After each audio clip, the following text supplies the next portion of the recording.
Summit between President Trump and North Korean leader Kim Jong-un is now being touted. We'll be discussing these latest developments further with our guest in the studio later. But first, we catch up on the latest headlines with Devin Whiting at the News Center. Devin? Hi, Jung-ho. We'll start with President Moon's address to the UN General Assembly on Wednesday, in which he laid out his vision for peace on the Korean Peninsula. He said the shadow of war has been lifted from the peninsula, noting the progress made so far in getting the North to denuclearize. One essential thing to be done, he said, is declaring an official end to the Korean War. And on that front, he asked for the countries involved to take bold steps. Also, he explained how his administration plans to make the most of the two Koreas' economic potential. That would include the building of a railway network connecting them to each other and to other countries in East Asia. On the sidelines of the UN General Assembly on Wednesday, President Moon held separate meetings with the leaders of Egypt and Chile. On his last day there, he sat down with Egyptian President Abdel Fattah al-Sisi, as well as Chilean President Sebastián Pinera. In both meetings, the leaders agreed to shore up their countries' bilateral ties, and President Moon asked for their support in denuclearizing the Korean Peninsula. With the Egyptian president, President Moon discussed ways to expand ties in defense-related industries. He and the Chilean president talked about how to work out the kinks in their country's 15-year-old FTA and getting South Korea into the Pacific Alliance, a regional forum of countries in Central and South America. In their summit last week, President Moon and Kim Jong-un agreed that South and North Korea should try to jointly host the Olympics in 2032. And in New York Wednesday, President Moon brought up this subject with the head of the International Olympic Committee, Thomas Bach. He emphasized to the Olympic chief that the first steps need to be taken early and asked for the world's support. He also thanked Bach for his role in starting the series of sporting events between the two Koreas, which have contributed to peace, referring to the 2018 Pyeongchang Winter Olympics held in February. Bach said that the IOC is always open to the idea of having an early dialogue and that co-hosting the 2032 Olympics would complete the circle that began at Pyeongchang. The two also discussed ways for the two Koreas to field joint teams in a range of sports at the upcoming 2020 Olympics in Tokyo. President Trump says the U.S. might make a deal soon for North Korea to denuclearize. He was speaking at a rare press conference on Wednesday in New York after attending the UN General Assembly. But he said he doesn't see the need for a timeline as long as the regime is not testing its nuclear weapons. Oh Soo-young reports. The United States is making positive progress on striking a deal with North Korea on denuclearization, but isn't rushing to specify a timeline just yet. This is according to US President Donald Trump on Wednesday after attending a gathering of world leaders at the UN General Assembly.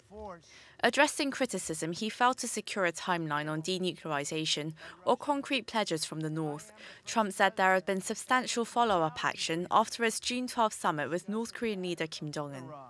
He said many things are happening behind the scenes, away from the media, noting that US officials have been holding secret meetings with the North. Such progress, he said, is likely to produce good news in the coming months and years. The president also praised North Korean leader Kim Jong-un as a man he knows and likes, expressing confidence Kim also wants a deal to secure peace and prosperity for his regime. At a press conference later in the day, President Trump reiterated he isn't in a hurry to specify a timeline on denuclearizing North Korea, saying he has all the time in the world. I don't want to get into the time game. You know why?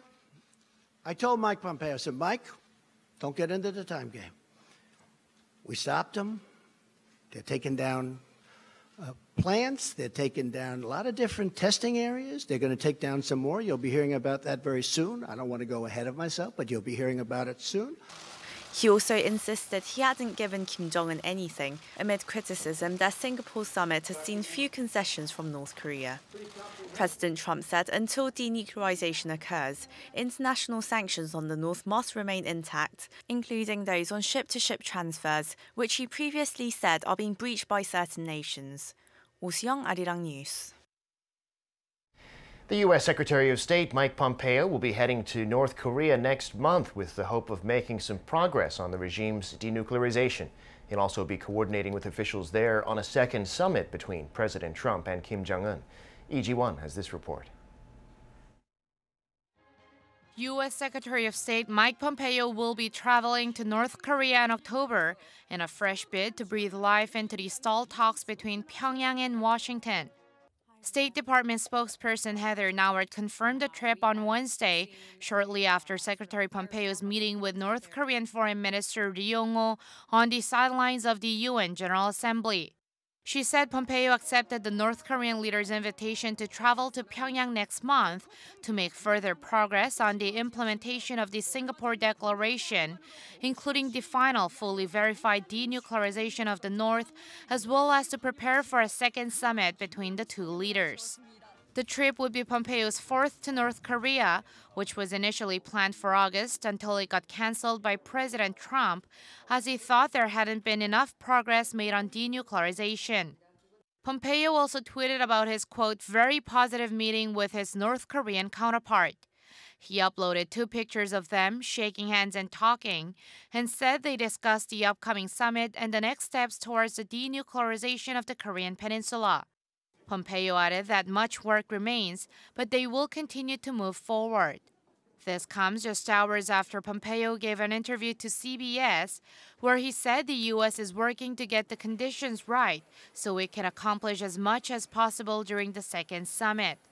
He added that the summit may happen in October, but it's more likely to happen sometime after that. President Trump has also been repeatedly saying during his trip to the UN that he will be meeting with Kim Jong-un soon. He said their second meeting will take place much like their first, except for the location. The two leaders had their historic first-ever North Korea-US summit in Singapore in June. 이지원, Arirang News. South and North Korea are planning to draw down some forces along the demilitarized zone. Now, according to the American general nominated to serve as the next commander of U.S. Forces Korea and UN Command, it's fine for the two sides to talk. But in his confirmation hearing earlier this week, he said all military activities along the DMZ have to be done in conjunction with the UNC. Park Ji-won has more. Speaking at his confirmation hearing in front of the U.S. Senate Committee on Armed Services earlier this week, General Robert Abrams, appointed to become the next commander of the United Nations Command, Combined Forces Command, and U.S. Forces Korea, said while the two Koreas can freely engage in dialogue, all activities with regards to the demilitarized zone are under the sphere of the United Nations Command. He added that all activities within the DMZ will have to be, quote, brokered, adjudicated, observed, and enforced by the UN Command. He made the remarks in response to a question on the recent move to reduce some of guard posts within the DMZ as part of the comprehensive military agreement signed by the defense ministers of the two Koreas during last week's Inter-Korean summit. Regarding the impact of the suspension of joint military exercises between South Korea and the U.S., the nominee said there is a slight degradation in the readiness of forces, but said it was a prudent risk to take to make the effort to change the relationship with North Korea. South Korea's defense ministry spokesperson said Thursday morning during a regular press briefing that the South Korean government has closely consulted with the UN command on the issue of the reduction of some of the guard posts in the DMZ. The ministry has been closely consulting with the United Nations Command regarding the Inter-Korean Comprehensive Military Agreement, including the reduction of guard posts. It will continue to cooperate and consult with the UNC on various levels in implementing the agreement. If confirmed, General Robert Abrams, a West Point graduate who has commanded the U.S. Army Forces Command since 2015, will replace General Vincent Brooks, who has led the United Nations Command, as well as U.S. Forces Korea since 2016. Park Ji-won, Arirang News. I'm Devin Whiting, and those are your news headlines.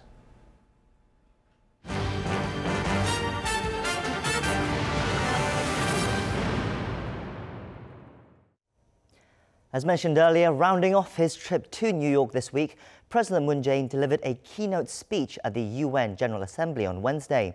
He briefed the UN member nations on the progress South Korea has made with North Korea, stressing that peace was the ultimate goal. Our Blue House correspondent Shin Se-min gives us more details from New York. President Moon Jae-in has brought the international community up to speed on North Korea. Addressing UN member nations on the last leg of his trip to New York, the president spoke of the progress made with Pyongyang, from getting the regime to put down its nuclear weapons to disclosing its will for peace and prosperity in front of the world. The South Korean president, for the first time on the UN stage, also referred to bringing an official end to the Korean War. 전쟁 종식은 매우 절실합니다. 평화 체제로 가기 위해 반드시 거쳐야 할 과정입니다. 앞으로 비핵화를 위한 과감한 조치들이 관련국 사이에서 실행되고 종전선언으로 이어질 것을 기대합니다.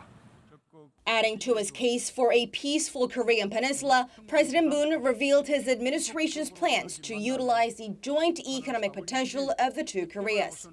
He mentioned his previous proposal of setting up a rail network including the North and the U.S., which would, in theory, connect the two Koreas to other Northeast Asian nations, just like the coal and steel community that paved the way for the creation of the European Union. 동아시아 철도 공동체는 향후 동아시아 에너지 공동체와 경제 공동체, 더 나아가 동북아 다자평화 안보 체제로 이어질 수 있는 출발점이 될 수 있을 것입니다. He added through such plans, the Koreas will help reinvigorate the stalled economic potential of East Asia, the part of the world that accounts for a quarter of the world's economy. The South Korean leader also touched upon humanitarian issues, saying Korea, which suffered under Japan's wartime system of sexual enslavement, will be front and center of stamping out sexual violence in the disputed regions. The president is closing out of his 4-day trip in New York, much of which he spent about, perhaps starting with full international backing for a new economic plan on the Korean peninsula while waiting on the next Kim-Trump summit. Shin Se-min, Arirang News, New York. Now, joining us is to take a look at the latest developments on North Korea. We have with us Dr. Woo Jung-yup from the Sejong Institute. Thank you for coming in today and being here today. Thanks for having me today. Perhaps President Moon's biggest task in his trip to New York was to get President Trump to agree to further talks with North Korea amid recent stalled talks. We can all agree that that's pretty much been achieved, would you not say?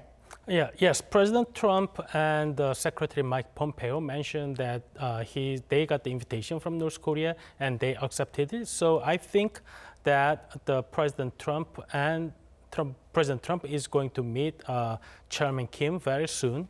And I think that President Moon's role was there to make this much more possible because even though there was a possibility that President Trump wanted to have a meeting with Kim Jong-un, even without the meeting with our own president, but President Moon's meeting with President Trump made it much more has a role of reinforcing the President Trump's belief that it is worth to pursue to have a meeting with Kim Jong-un, even though there are a lot of criticism in Washington to have a hasty meeting with Kim Jong-un. So during his trip as well, I mean, some of this criticism was around the fact that President Moon talked a lot about declaring the end of the Korean War and that it was needed to secure a permanent peace regime on the peninsula. But also he argued that it was needed to try and get North Korea back to negotiating table and also to take real steps towards a denuclearization. Do you think President Moon was able to convince the US and the international community that this was the right way forward? So the declaration to end the war is pursued by South Korean government since the President Moon took the office last year, because President Moon believed that this is kind of mechanism that North Korea can use to pursue the denuclearization by itself. And also North Korea has argued since July that United States should do the declaration to the end of war according to the Singapore summit, and also it's the corresponding measures to the initial measures that they already took since the April 27th Inter-Korean summit. So they believe, but both North and South Korean believes that this is the way to discuss further on denuclearization. However, there is a criticism within the United States that it's not even clear for them how declaration to end the war can be linked to the denuclearization process, because North Korea has not really mentioned about how it is linked. So within the Pyongyang declaration this time, they mentioned that if U.S. took the corresponding measures, they didn't explicitly mention that it is the declaration to end the war, but we all believe that it's declaration to the end the war. Then they can exchange it with the dismantling of Yongbyon nuclear facility. So now, U.S. government has demanded North Korea to submit the declaration to the whole list of its nuclear programs and materials. Now North Korea said that if U.S. is giving a declaration to end the war, they are willing to exchange it with the dismantling of Yongbyon. So they have not mentioned about inspections and other measures to verify whether Yongbyon is completely dismantled and what kind of facilities are there. So I think that there's still a way, long way, to convince the United States that declaration to end the war actually led to the whole denuclearization of North Korea. But doesn't the fact that President Trump is now agreeing to meet with Kim Jong-un again for a second time mean that there is some perhaps leeway that the US is ready to give, perhaps towards the declaration, end of declaration of war, or any other kind of measures that US is ready to give? So it is very difficult these days to analyze the U.S. government as a whole, because in the past we analyze U.S. government as a unitary actor, but these days we have to separate President Trump and the U.S. government.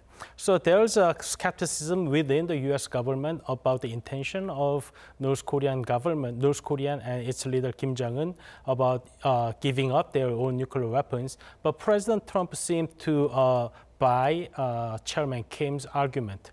So there's a possibility that President Trump agreed to declare a war of end of Korean War, but at the same time, there is a concern from the U.S. government that then what will U.S. government get at the exchange of declaration to end the war? So we'll see how the U.S. government and President Trump reconcile their different views on the declaration to end the war.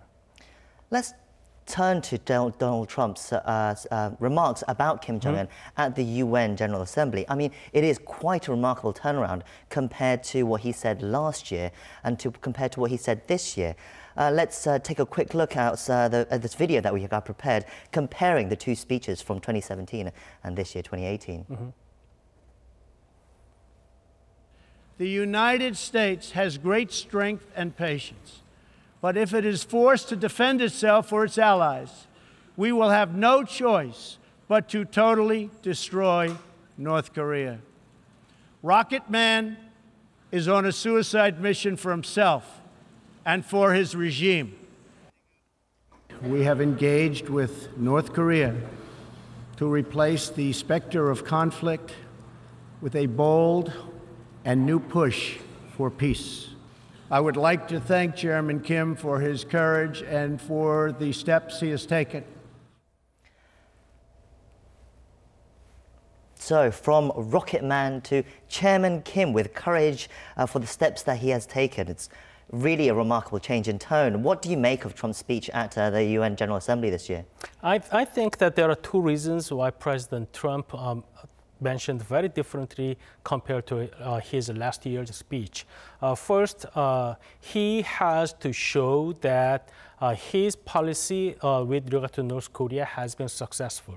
He knows that there are a lot of criticism within Washington and the international community that he did not lead North Korea in the way of denuclearization yet. So he has to say that his policy toward North Korea has been successful. And second, there's a possibility that high possibility that he's going to meet with Kim Jong-un again in the near future. So for that two reasons, that he has to say very highly of Chairman Kim this time, even though the whole speech of this year was given to criticize like socialist and communist countries and so-called rogue states.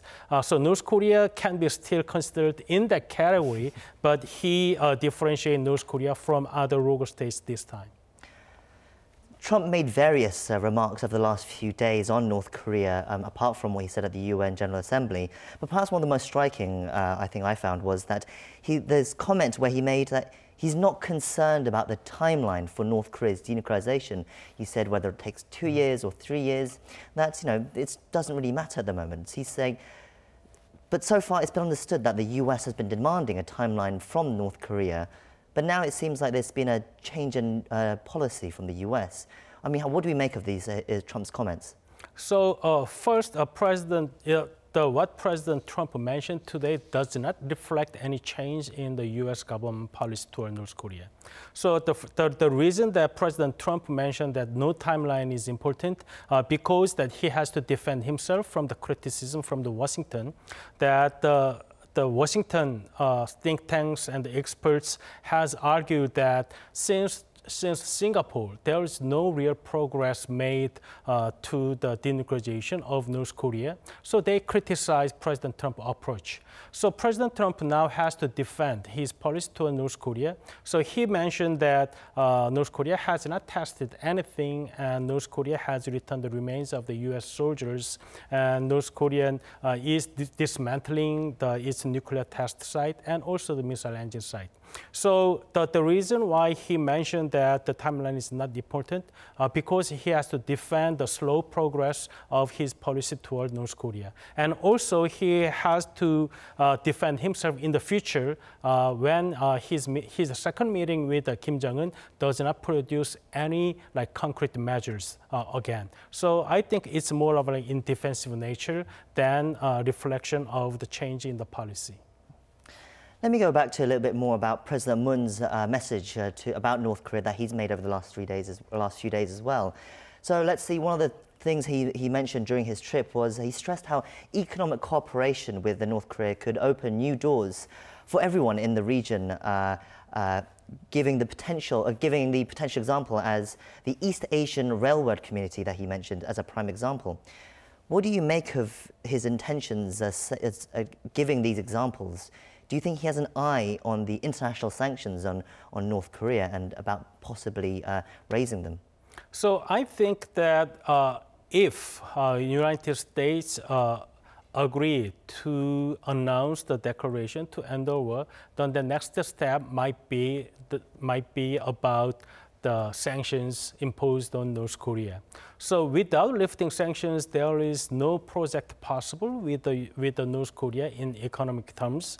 So I think that by stressing the importance of this economic project, which can lead to the opening of the North Korea and which also can lead to the stability in the region and the world, that is why President Moon stressed the importance of this economic project. And in the meantime, that he insinuated that if U.S. government and international community loosen the sanctions to kick off this economic project, we can see very different behaviors from North Korea. I think that that's the purpose of President Moon's message this time. Another concern that President Moon tried to allay during his visit was the fact about declaring the end of the Korean War could leave the region at risk, especially if U.S. forces were to be taken out of the Korean Peninsula. But he argued that even with a peace regime, with a peace agreement, having U.S. forces in Korea would be possible to play a role as a stabilizing force in the region. Does this argument hold water?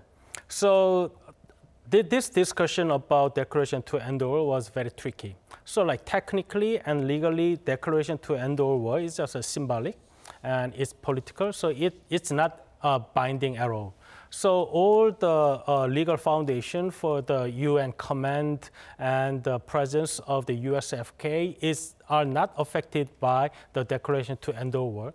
However, politically, declaration to end the war can give leverage to North Korea and China against the USFK and the UN command on Korean Peninsula. So that there's concerns and expectations of having declaration to end the war. But I think all depends on how North Korea does on its denuclearization front. So if North Korea actually and indeed denuclearizes itself, all these controversies can calm down. But if it's unlikely that North Korea is denuclearized itself, then the concerns got much bigger in the future. We're out of time, but thank you for coming in and sharing us your insights as always. Thank you. And that's where we'll end it. Thank you for staying with us. I'll be back same time tomorrow with more analysis and opinions on the day's top stories. So hope you can join us then. Thank you for watching and goodbye for now.